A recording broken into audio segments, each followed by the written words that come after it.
welcome to the channel, Teresa Rene, and thank you so much for stopping by. So this is going to be a vlog, but I also kind of wanted to just chat with you about some of the things I've been wanting to get into. So how am I doing? I'm doing better. I would say that I will say that I'm healing. It's hard, but I am healing, and God is healing my broken heart. And life is different. My norm is different, as you can imagine. So we've had a couple holidays now that it just always seemed like somebody is missing. Like I know he's missing. And I guess I just jumped in and started talking.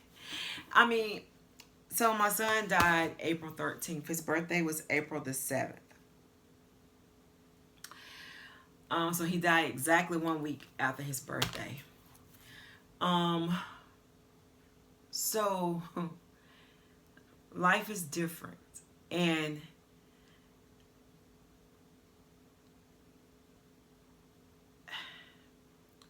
how do you, like, it's hard sometimes for me to even put into words, like, how my life has changed. Like, I do try to stay positive, you know, I try to keep a positive outlook on things. I did have to, like, one time I was thinking, like, it's like a part of you is like, okay, you get rid of things that sometimes remind you, or not get rid of, but you might put down, like turn pictures down and do things that might remind you so much of that person because it's so hurtful. I think when it first happened, you know, for the first 2 months, I would say, that's definitely how it was. Like, I couldn't look at his photos, and I couldn't, it hurt to remember, it hurt to think. But I remember one day, a family member, one of my cousins, purchased me she called it a plaque, but really it's just like a big old photo of some pictures of him. He was a fisherman. My son was a fisher. He loved to fish.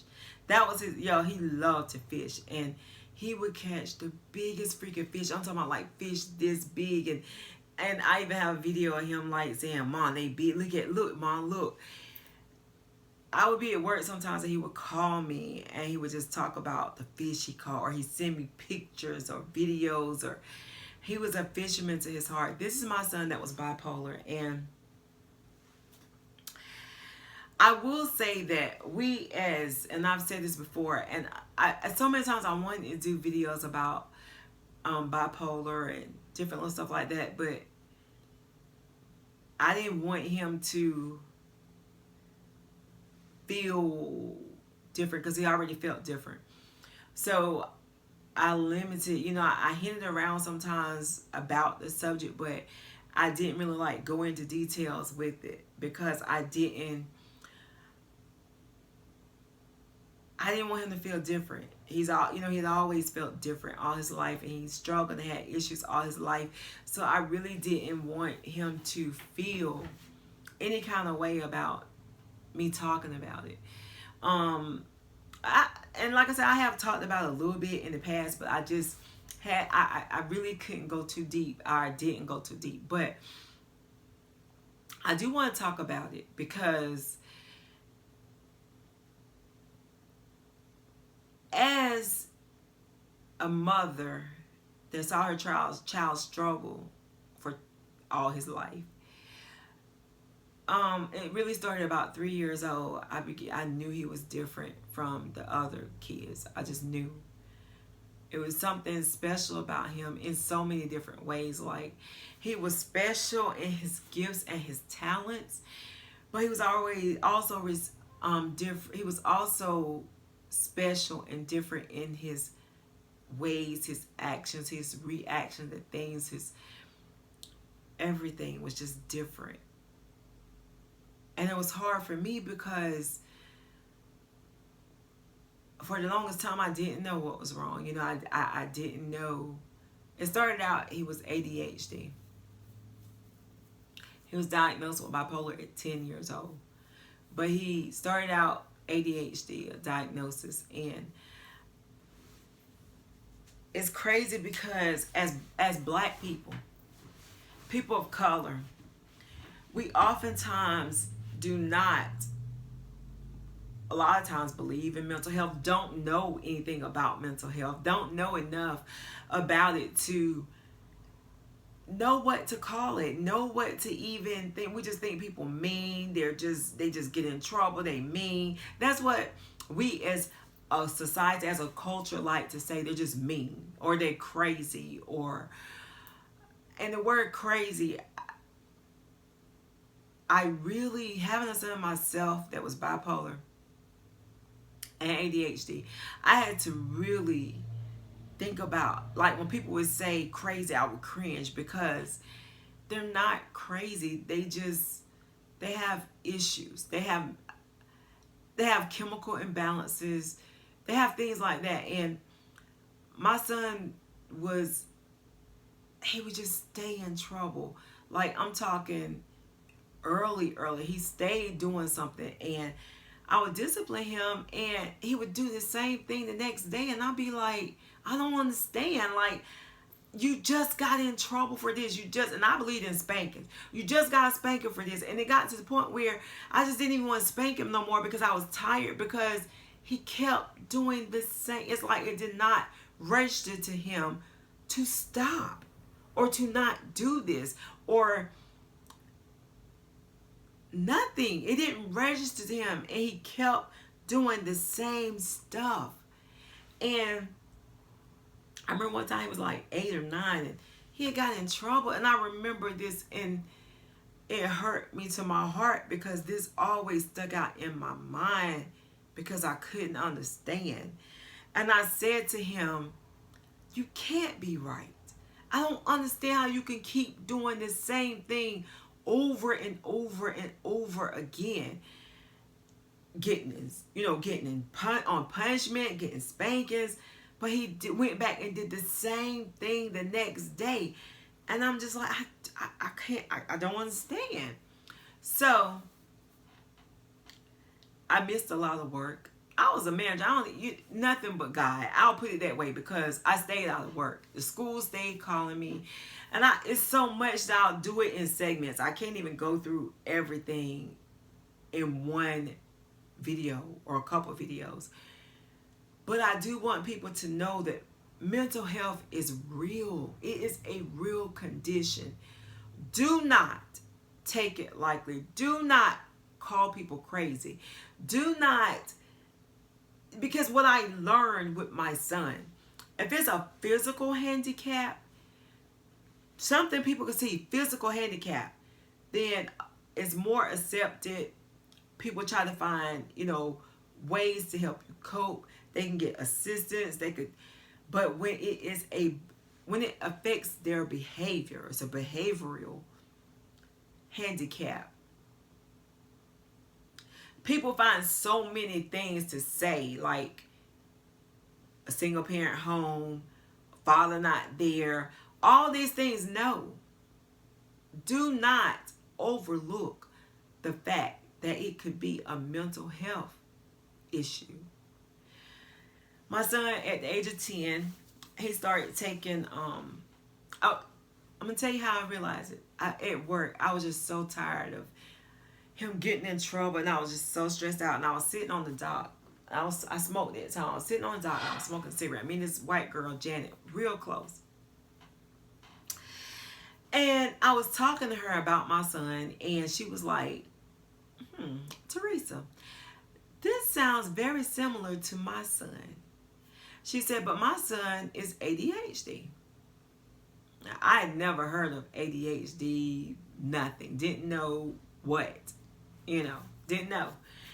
And I was like, really? I mean, what is that? So she started to just explain a little bit, but she didn't go all the way into detail. She said, what I want you to do is contact this doctor.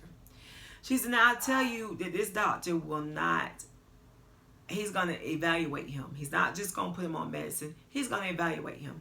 And first of all, see if he needs to be on any medication. He's going to evaluate him to just see if he is bipolar. I'm not bipolar, ADHD or ADD, because it sounds like it. My son was extremely intelligent. He made straight A's and straight B's, like straight A's or A's and B's on his bad times. That's when his good times. In his bad times, he'll make straight D's. And if you could see a pattern. When he was doing well, straight A's. When he was doing bad, straight D's. He was the kind of child, he stayed in books. He was in spelling bees all the time. He won spelling bees. He read every day. Like, he was so different. Because he would come home from school and he would read a book in a day. It was nothing for him to go in his room, close the door, and just read. And I took him to this doctor, and black people, and I would say people of color because we're not familiar with it. So the doctor evaluated him. He was like, well, what I'm going to do is I want his teachers to fill out some paperwork. I want your family members. So I had to get like some family members to give their observation of things with him. I had to give my observation, and the doctor talked to him, and Adrian had to go in several times to visit this doctor. He didn't just say, okay, we're going to put him on meds. No, ma'am. He did, and I mean, it was a lot. And I had to drive to Pittsboro, North Carolina. At the time, I was living in Raleigh, North Carolina, so it was a good step from here to Pittsboro. But I did it because as his mother, I wanted to know what could help my child. I had to put aside my issues and my feelings and what I felt and what was the norm and the culture, or people saying that he was crazy because he was on meds or whatever. They were saying he was crazy without the meds. So I had to figure out what was wrong with my child. How can I help him? What is it? So I did these trips back and forth to this doctor for a while. Well, he came up with a diagnosis, ADHD. And I could believe it. I mean, now that I know, knowing what I know now, he really was. And so he put him on medication. What I like about this doctor is that he started him on the lowest dosage. He didn't experiment. All the doctors that my son had, they never experimented with him. And I love that, because that was so big for me, is I don't want you experimenting on him. So this doctor, and I never forget, because, in my mind, it bothered me, the fact that my son was on medicine. So I was driving back from Pittsburgh, taking him and everything, and I looked over and I would cry. And he'd be like, Mom, what's wrong?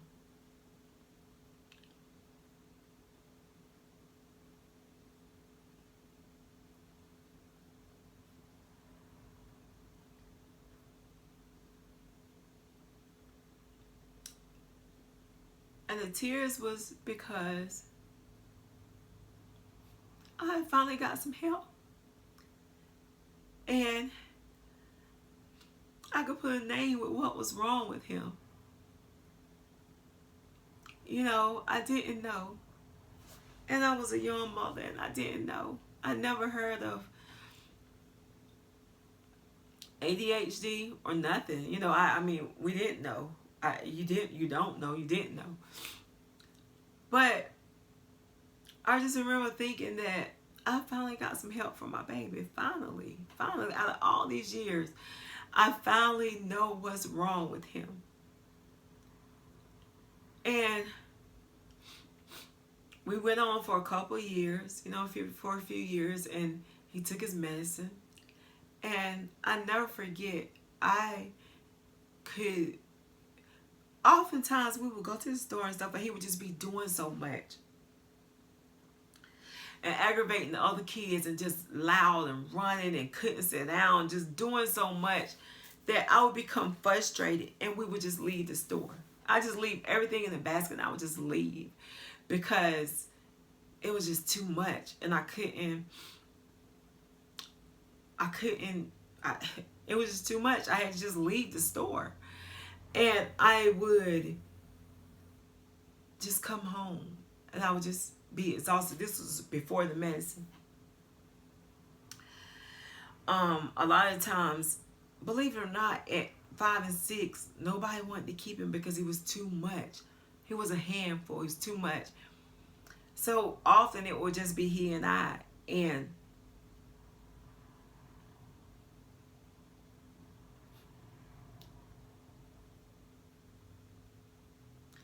like the other kids could go, but it was just the two of us because he was too much for people to handle sometimes. So it would just be the two of us. So we created this bond because I was his advocate. I was his advocate. Even through school, it was horrible. It was bad. But I learned that I had to be his advocate. I had to advocate for him because nobody else would. They just, if they could, they would toss him to the side. And that would just be it. But I learned to advocate for him. So it got to the point, I'll never forget, one day I took them all to the dentist. And because I believe in keeping my kids in the dentist, their yearly checkups, everything. So we were all in the dentist, and it was so quiet. It was so quiet. And I was used to total chaos. By now he's on his medicine, and I looked down. He was quiet. He was just sitting there, and he wasn't like in a trance or dummified or none of that. He was sitting there just like the rest of the kids, and he was calm. And I cried. In that dentist's office, I started crying. Because for once,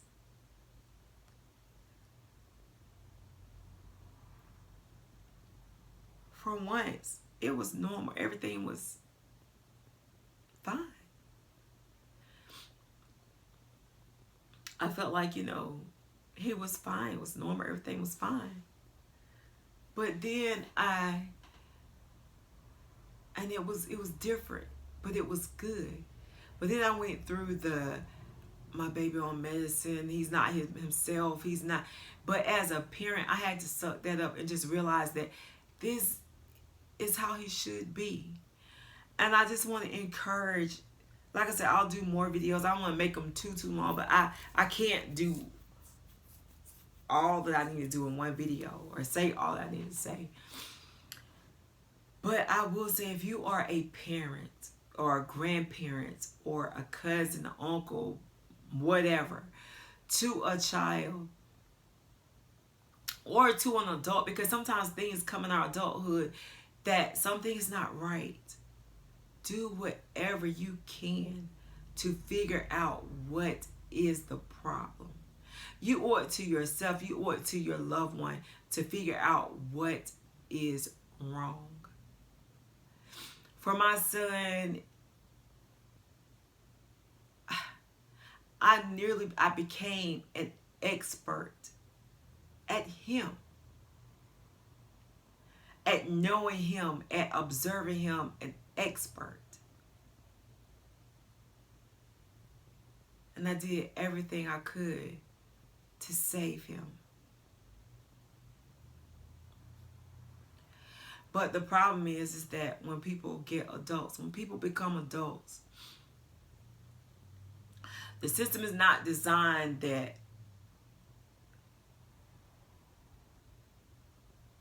people with mental illness are saved. People with mental illness oftentimes slip through the cracks. And I want to really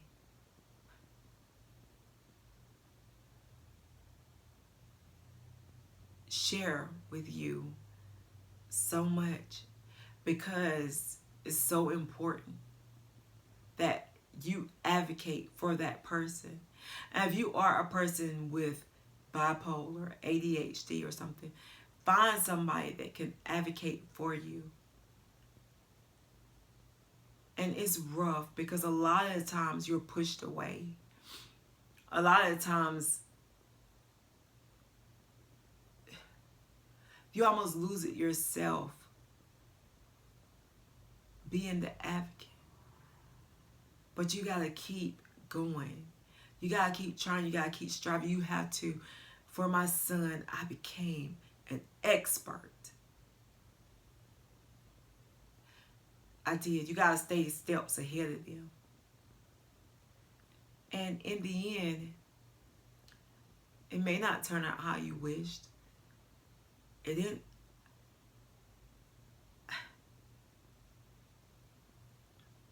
But what's important is that you try. And what's important is that you don't give up. As long as the breath is in your body, as long as the breath is in that person's body, you advocate for them. You do everything in your power so that at the end of it all, you can say, I did everything I could. It just wasn't meant to be, but I did everything I could. I gave it a shot. And even though I sit here today and my son is no longer with me, I hurt, I cry, I feel, but I know that I did everything in my power. Everything that I could. But the problem is that a lot of times when they become adults, you are so limited in what you can do. And you become frightened and fearful because you know there's not much you can do. But I said I was going to do an unboxing, but I didn't get to it. I got directed in another direction. But